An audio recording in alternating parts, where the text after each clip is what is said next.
Good evening, Seawolves. My name's Jenna. And I'm Bella, and we're here to bring you this week's news.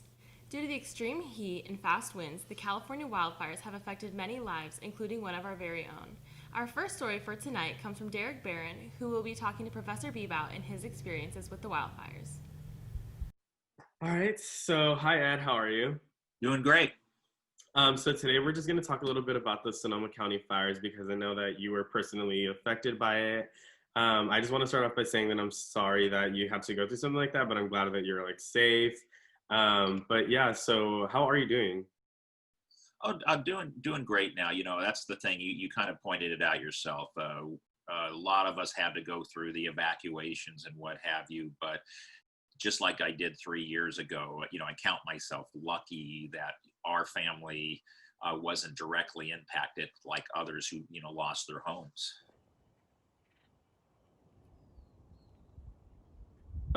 So what were you doing when you first found out about the fires? I think it was I lose track of the time now because it was all those days were a blur, but I believe it was a Sunday evening. And I went out in the front yard, and the ridge that burnt is very near our neighborhood. And I looked up and I saw the fire coming over the hill and thought, oh no, here we go again, as the evening went on. And then eventually, of course, the county put out the evacuation orders.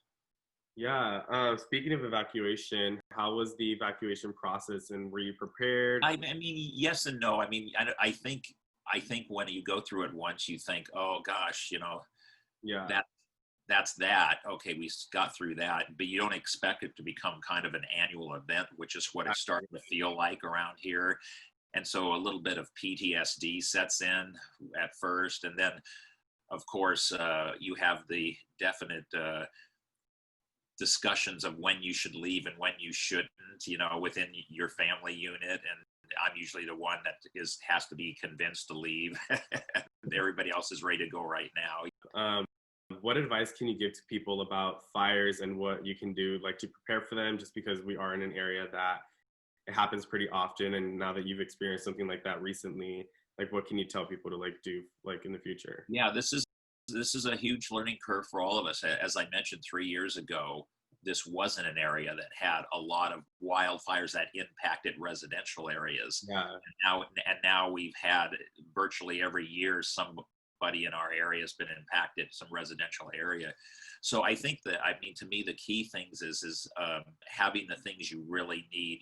Of course, keeping your family safe is important, but also if you have medicines, prescriptions. I was at the prescription line the other day, and two people in line ahead of me were trying to get medicine that they lost in fires. Their houses did burn.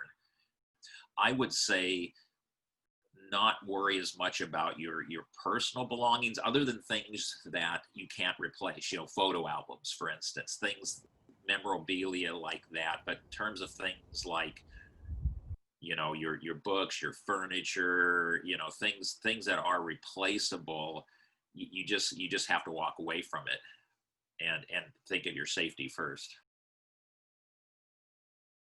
Thanks, Derek. Our last report of the night takes a closer look at the Santa Rosa Junior College baseball team and how COVID-19 has affected the future of the team and if the JC will have a future in sports. Let's head over to Jake Howard for more of the story. All right. Hello, everyone. I am Jake Howard. Today I'm here with Jeff Bart, assistant hitting coach and outfielding coach for the Santa Rosa Junior College baseball team. Thank you for taking your time out of your day to meet with us. Absolutely. Anytime, Jake. Yeah, we'll be talking a little bit how the season has been affected by the pandemic. So let's just jump right into it.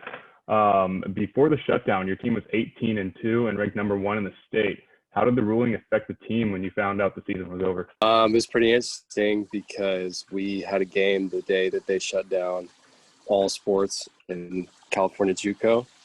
So we found out about 5 minutes before our game, and we didn't really know what was going on. We knew that it had gotten into the Sacramento area. So Sierra College, Sacramento City College, and Folsom Lake College had shut down about 2 days prior, but it was more of a local, regional thing.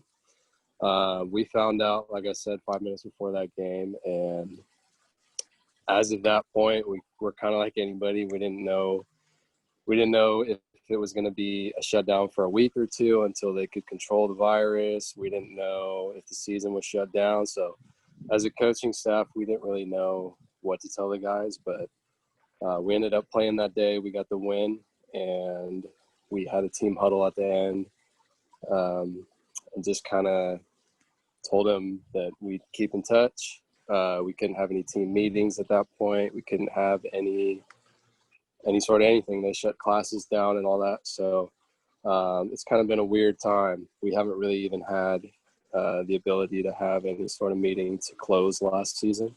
So it's created this kind of weird time for us and for everybody. So we were included just in that craziness, just like everybody else. Thank you again for taking your time to join me today. It was great catching up with you, and I'm looking forward to seeing your team back on the field. Anytime, Jake. Santa Rosa JC, come check us out. Number one in the nation. And that's all of our stories for this week. Thanks for tuning into Studio Blue. Catch you next time, Seawolves.